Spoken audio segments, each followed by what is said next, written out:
Hi everybody, this is Kyle Balda, and today we're going to try doing a basic walk cycle in 3D in real time.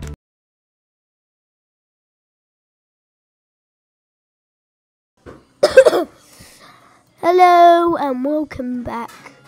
And we are playing Sims. So yeah, this is gonna be my Let's Play. I know I've already made one, but sorry, wrong thing. Follow me, just if you have seen my newest videos, the reason why I haven't been doing any is I've been sick, really. Okay, let's go. Okay, let's find this.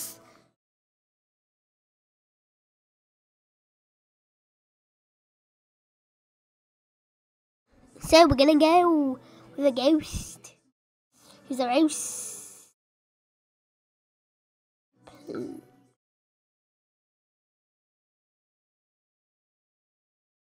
Okay, Jose.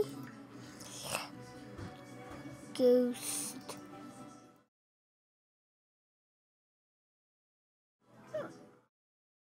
Emma. Grim. Just Grim Reaper.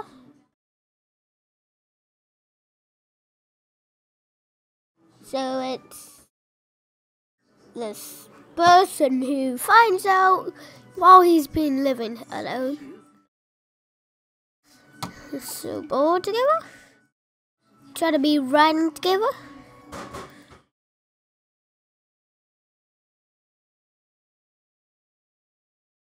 Thought it was alright to have random strangers come into his house. And people were trying to kill him. And he's ordinary.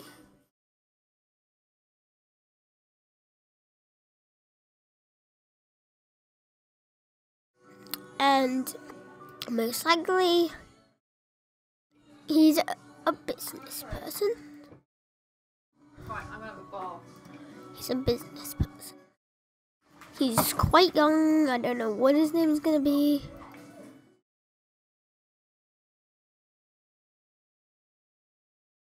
Actually, what he's about is computers, blah blah blah. Hobby. It's a noise. So, yeah, but, random people from the underworld come into his random house because, they're only two. That's the main part of the story. And that person who said, I'm going to have a bath, that's not a stranger. I know her. I wish we could move in one of those.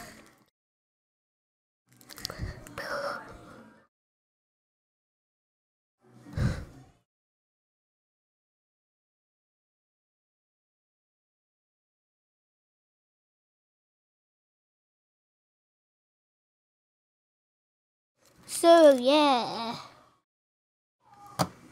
As he's not the richest. And he's very clumsy. And that's him.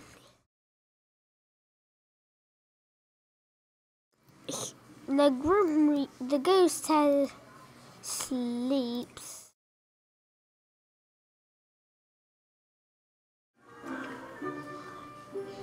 So he goes to school. Blah, blah, blah, blah. He's a very, very sensitive person. He's a fast food worker for now, but when he's older, blah, blah, blah.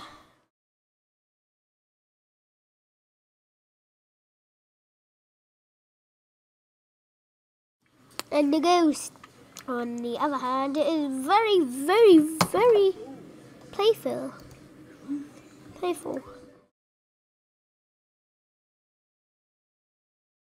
And he likes to watch the sports. As the ghost is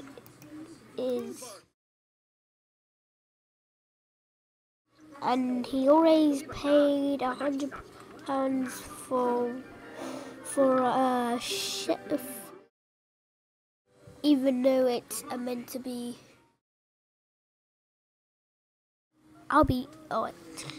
It's back. We're back. We'll check. We've been doing this for 5 minutes. And do this for quite a long time.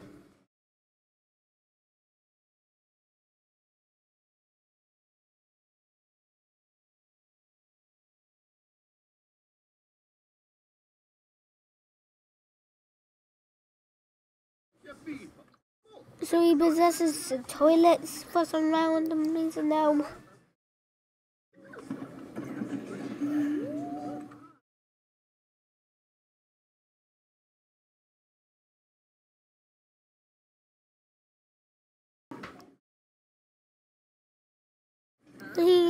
And then he breaks lots and lots of stuff.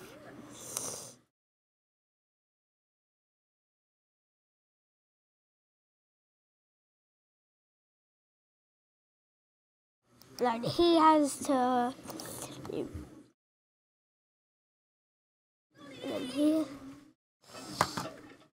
and then while their dinner is going into the successful pain. Yeah, Christine's been signed up for another 3 weeks. So yeah. So the ghost is so mad that he goes and gets a job. Won't be annoyed. But they tell him to get a job. And he does, but he gets the one that he really is good at. He's a show business. Every Monday, and it's like he's going to school. They put their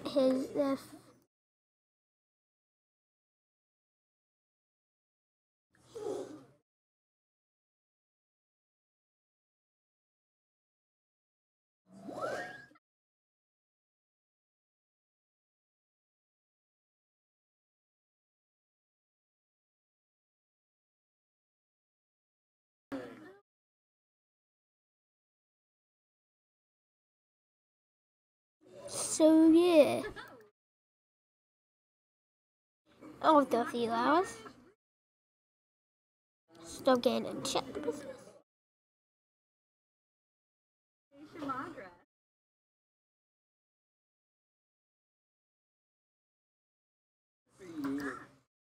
So after a few years, they suddenly want her to move in.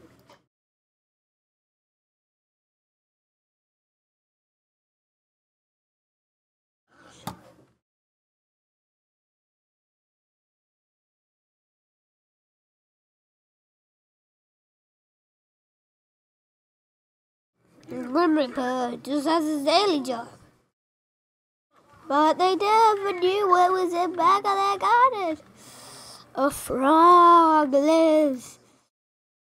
And then one of the businessmen, blah blah blah, goes and checks it out. Well, he's hungry, he goes off and buys something to buy. He goes and she comes in. Oh, she's making something. That can go in. That can go.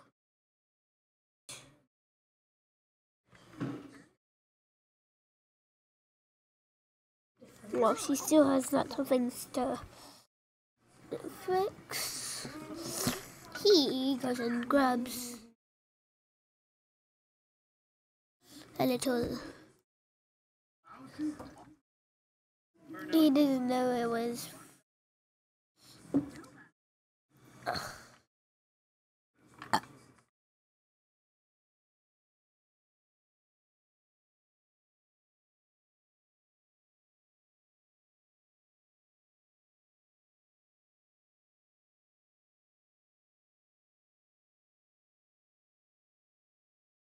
So yeah.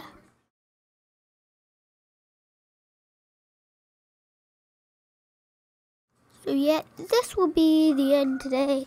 I know I was gonna say, just joking with ya. If you did actually fall for that, I'm sorry. If you don't like jokes, my mistake. Shame you. Actually, this is the end today. I have been quiet a bit, but I'll be coming to you soon. Goodbye. Hi. Ha ha ha. Ha. Goodbye. Master Boss. Peace. The way that I tend to do it is the layered fashion rather than pose to pose. So I'll be working with individual channels of movement and eventually arriving at the finished poses when it's all said and done. So to get started here, I'm going to do a 24 frame walk cycle. So frames 1 and 25 will be the same pose, but I'm never going to see frame 25. So I'll be working with it, but eventually we'll turn that off and only see frames 1 through 24. And the first thing that I'm going to do is just try to get an establishment of where the contact frames are and the passing frames. It's good to put the hips down just a little bit and get a little bit of slack in the knees. And then what I can do is just sort of round these numbers. These numbers don't really mean anything to me personally, so I'm just trying to get something here that I can remember, because whatever I do on frames 1 and 25, I'm going to have to do the opposite on frames 13 later. So there's frames 1, here's frames 25, just saving the keyframes. I'm including the up and down movement because I want the feet to be locked on the ground, so the pose is already good there. Here I'll go ahead and save a keyframe, but I'm going to change the pose. I've got auto key on, so the keyframes are being saved as I'm moving it. And this should work now, just sort of a cross-country skier type of look. And what I'm going to do here, this is just sort of good thing to remember, is to set the Z translations, the forward and back movement of the leg, to linear, and that's going to be easier to lock the feet down later. I'm going to cycle the curves here. I've got my cycle windows sort of torn off because I'm going to be using them quite a bit, and there we have the first part of the walk cycle. So the next thing to do is just try to figure out when's the passing frame, when is the foot off the ground, the halfway mark between the two contact frames, and this foot's going forward, so I'm just gonna save a keyframe, again just rounding it up. Whatever's happening at frame 7 for one foot is going to be happening at frame 19 for the other foot. And I'm not worried so much about if that's the perfect height or the perfect pose, because this is just trying to get some movement down. I always think of it as if you're sculpting or something like that, you're just trying to get the clay on the table right now. You're not really worrying so much about if it's the perfect form and figure of the sculpture. Now that I have this worked out, contact frames and passing frames, it's good to go into the hips.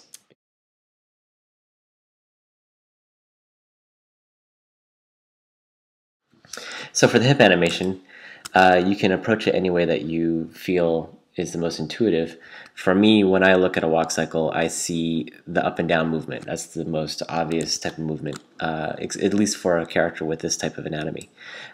So to establish the up and down movement, I'm going to try to figure out first where that contact frame is here at 13.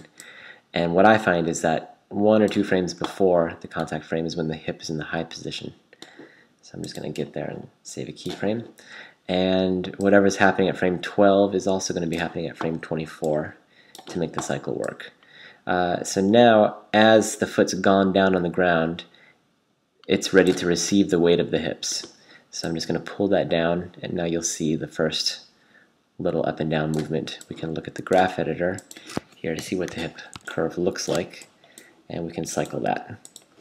And in cycling that, we should be able to see a repeating kind of effect.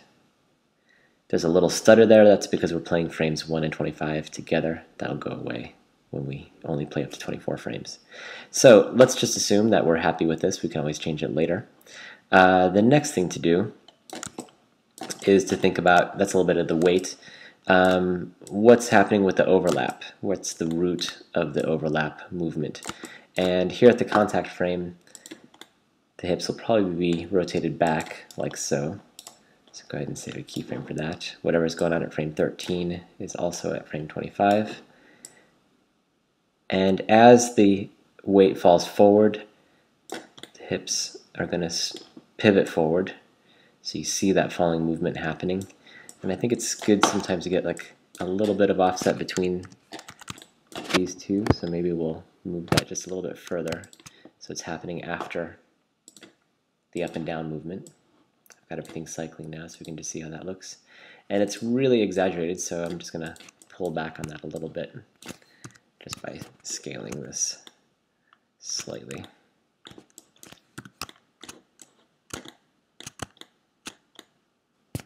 Try like that.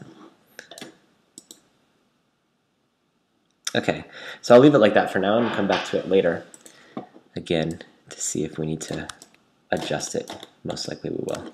So the next thing I'm going to do, that's sort of dealing with the weight. The other thing to deal with is the locomotion. And in the locomotion, I'm thinking about the swinging of the hips. What is it that's making that foot go forward? And the root of that movement is happening here in the hips. So I'm just going to give a little bit of a pivot there. And whatever's going on at frame 25 is also going to be here at frame 1. Sorry, vice versa. And at frame 13, I'll have the opposite because the other foot is forward. So minus 15. We can see what that looks like.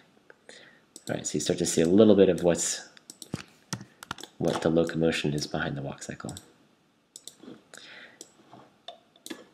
And whatever's going on here at the contact frame, we're going to have something happening at the passing frame. And there's a number of ways you can do this. You can always make them go down like so. I want to do something a little bit dynamic and kind of animated feeling. So I'm going to lift the hips up to accentuate the lifting of the foot up. So whatever I have here at frame 7, I'm going to have the opposite here at frame 19, minus 7. And then whatever I have at frame 7 is also going to have to be further on down the cycle. And I've already sort of worked out that that is going to be frame 31. So I can just save the keyframe here, move that on down to frame 31, and cycle. All right. The last thing here that's really important to do is to think about the weight shift, because when all the weight is on this foot, the hips are going to have to be over that foot, and you can start to see that sort of line getting worked out there. So I save the keyframe there. Frame 19, I can do the opposite.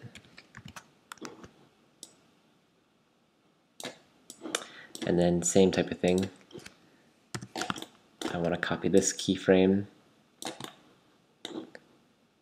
and move it on down to frame 31.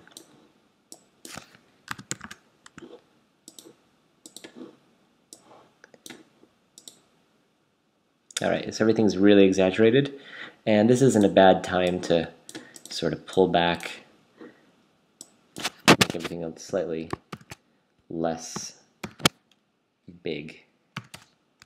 It's good to make it big in the beginning because you can at least see it working, see how it's happening, and then just pull back slightly. About 70% on these. But again, you just sort of feel it.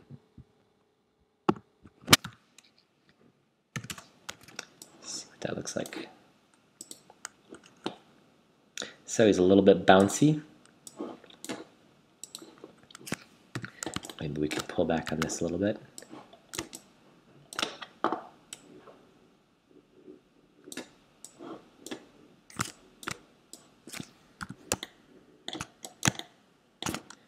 Slightly less up and down movement. Maybe that's too much. Taken out.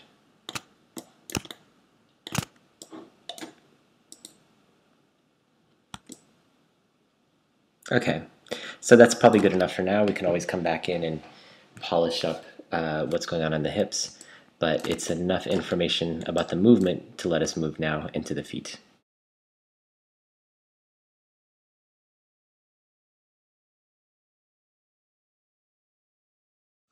Okay, so moving now to the feet. It's easier just to choose one foot to work with, and then you can copy and paste the animation of one to the other. That's one of the nice things about working on cycles. So I'm going to pick this one because it's in front. And here is where the contact frame is, and I want to get this sort of heel-toe kind of action happening. There's going to be the heel on the ground and the toe up here, but about 2 frames later is when the foot will be flat on the ground. So I'm going to save a keyframe for that first. And then right at the contact frame, I can do that. I'll fix these intersections later. I'm more of a fan of sort of the old school rigs. I don't really like the reverse foot too much. It's just a personal preference. But use what feels good for you.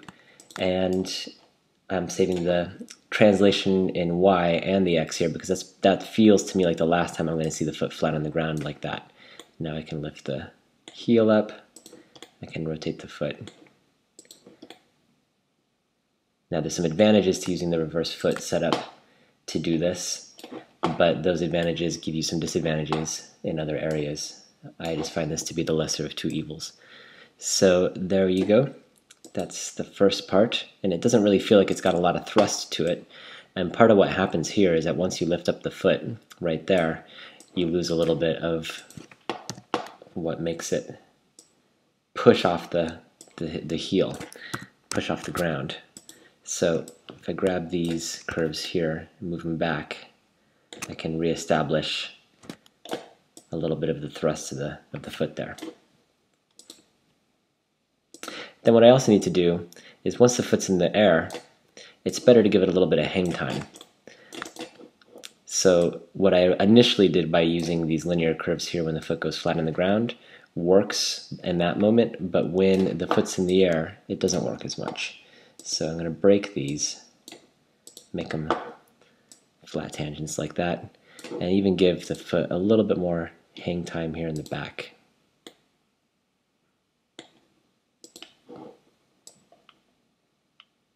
And then it'll swing forward a little bit more quickly.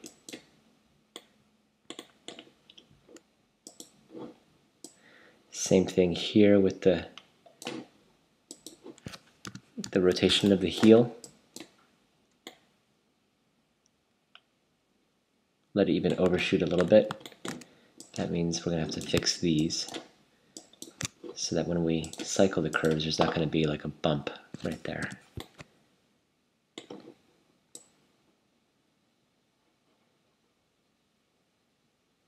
Okay, and then it's not even a bad idea in some cases to let the foot overshoot slightly, or at least come quite close. Looks like we got 2 keyframes there.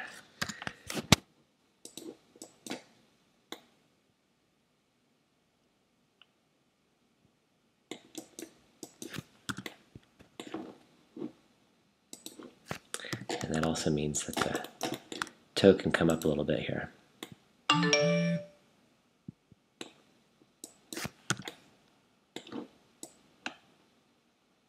Alright, so let's see what we got with that.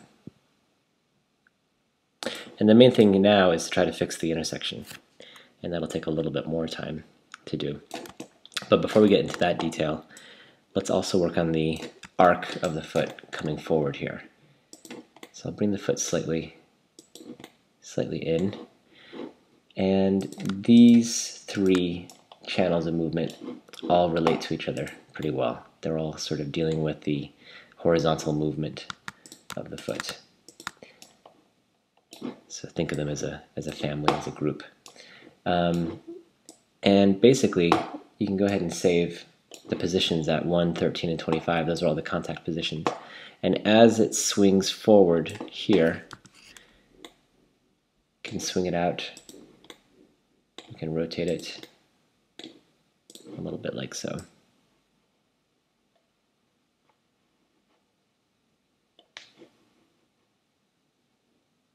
All right. And now going back into some of the other channels of movement that have been established, we can start to edit them, make things work a little bit better. This is going to need to be more smooth.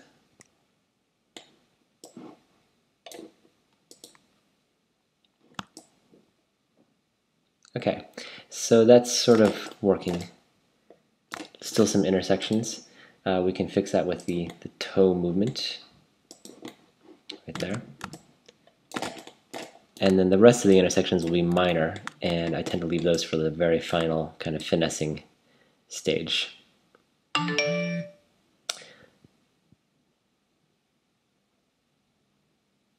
Alright, so I'm going to save a keyframe here where the toe should be locked down, and then just correcting it. That's all the pressure that's being built up in the toe. And then here, a little bit of drag. And then back to 0.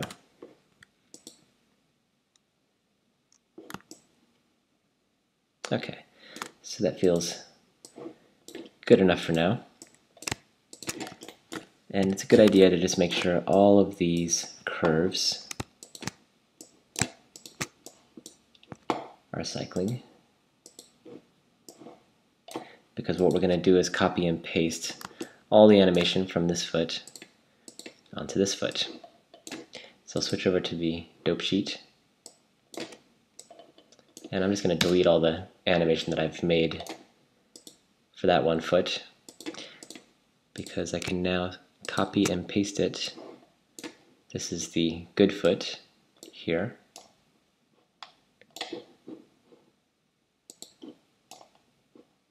There's the foot that's receiving. So the first thing you're going to see is that it looks a little weird because it's exactly the same time. And that's strange. So we're going to offset all the animation on this one by 12 frames. That's half of the cycle. And now there's still a strangeness because of the way that this is rotated. And to fix that, we're going to have to flip the curves. And the curves that we flip are those same ones, the horizontal group. So I can say times equals -1, and that should invert the curves like so, giving us this sort of a feel.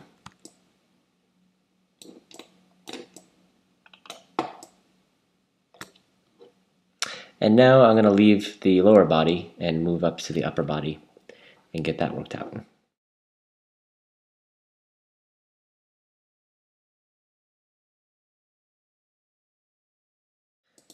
Okay, so I haven't gotten pretty far along with the lower body.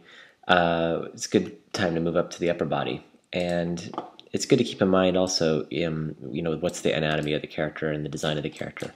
This guy's in a space costume, so he's probably not going to be very supple. But what we want to try to do is counter whatever's going on in the hips for the locomotion in the upper part of the body. So I'm just going to rotate here slightly the chest, so that when the right hip is forward, the left shoulder is going to be forward. But that's not coming from the arm, it's coming more from what's going on inside the spine. So I save a keyframe for 1 and 25, just as before, because this is all happening on the contact frames, and then the opposite happens here.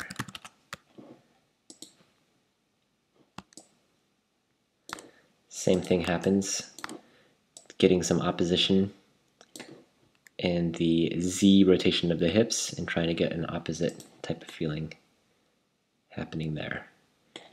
And probably even just stabilizing him is going to be okay, so he doesn't feel too overly loose. But again, that depends a lot on what the style of the character is. So taking a look here in the graph editor, same type of thing, copy and paste this keyframe here and send it off onto frame 31. Now we can grab all these curves and we can cycle them. I've lost my cycle windows, so I'm going to have to open them up again.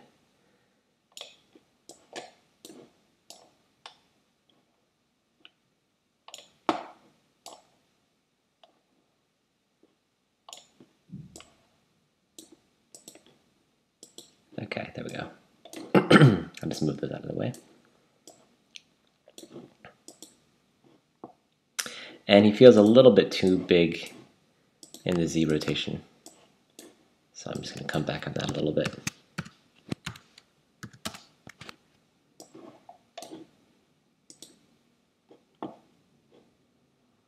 All right. And we'll do a little bit of overlap. A little goes a long way, so try not to overdo it. Basically, as he's falling forward, just a little bit of drag in the spine.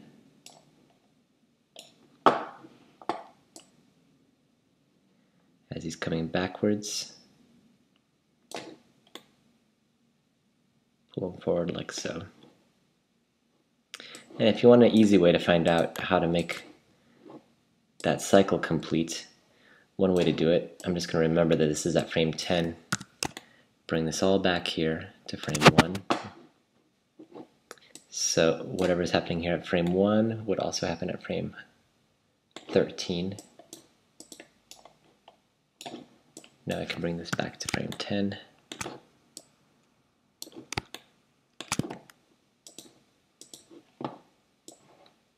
It's always good to check just by checking that frames 1 and 25 are the same, so when you go back and forth between 1 and 25, there should be no change happening on screen. So there's a little bit of overlap. And now it's probably a good time to just change that to 24 just so you can see how it feels without playing 25, which is the same frame as frame 1, so you're not going to see the same frame twice. Okay. Now going into the head,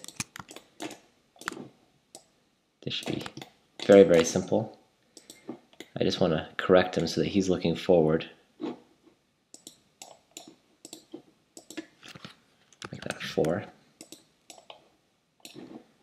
Same thing at frame 25. Back to 13, -4. And I'm probably not going to do too much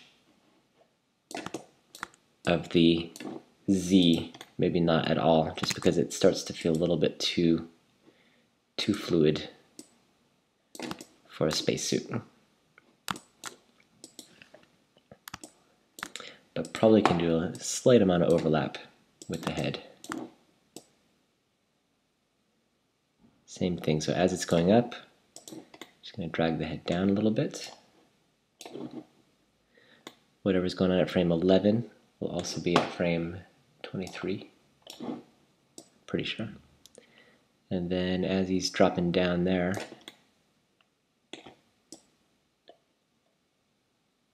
a little bit of drag on the head. We'll see how that looks.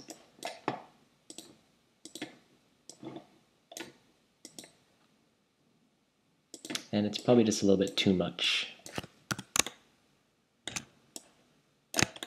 So we'll back up from that a little bit. Okay, so that's the spine. The last thing to do here, before we've gone through everything, is a little bit of work on the arms. And just like the feet, it's not necessary to do both. We'll just do one and then we can copy and paste. And I'm just going to accentuate the movement that's already working there. Find the forward and back. There it is.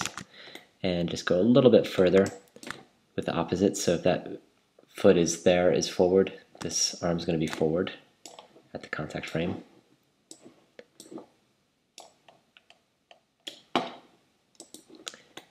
Frame 13, just bring it back slightly. Now we got a little bit of arm swinging.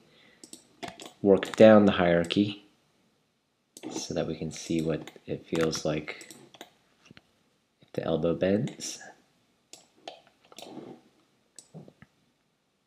And then it will straighten.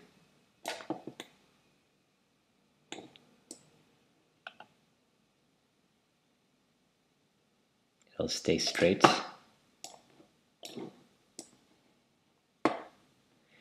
And we can just try to figure out what that would look like in the cycle. Same technique here. This is frame 6, so I'll try to remember that. And I'll just copy whatever it is here to frame 25. And then I can move this back to frame 6, offsetting this whole cycle and cycling it, giving us that feeling of drag. I don't like this ever being too flat, just keeping things moving a little bit, even if it's just the slightest little push. We're probably not going to see too much of a difference. And maybe I can make this all a little bit straighter.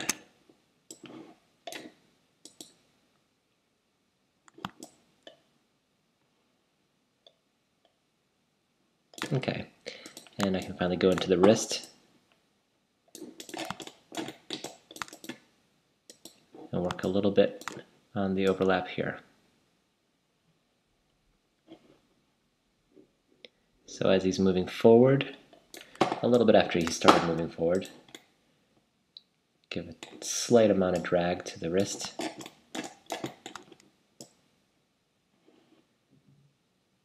And the opposite there.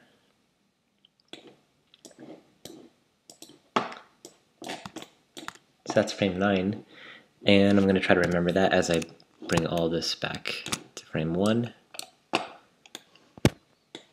Copy and paste. Go back to frame 9 and cycle it. And that just feels a little bit too soft.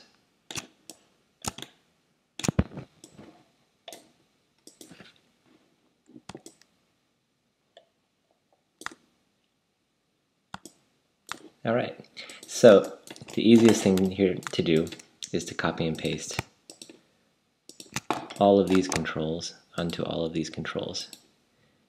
And that's what's good for the dope sheet. First I want to make sure everything is cycled. Then I can switch over to the dope sheet, copy and select these, and paste. Same type of thing as before. I have to offset all of these curves by half of the cycle. It's 12 frames.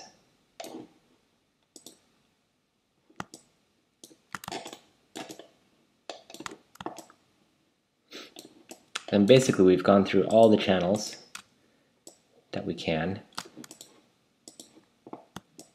And I often think of it as like a rock band going into the studio and each band member is laying down the tracks, the bass, the guitar.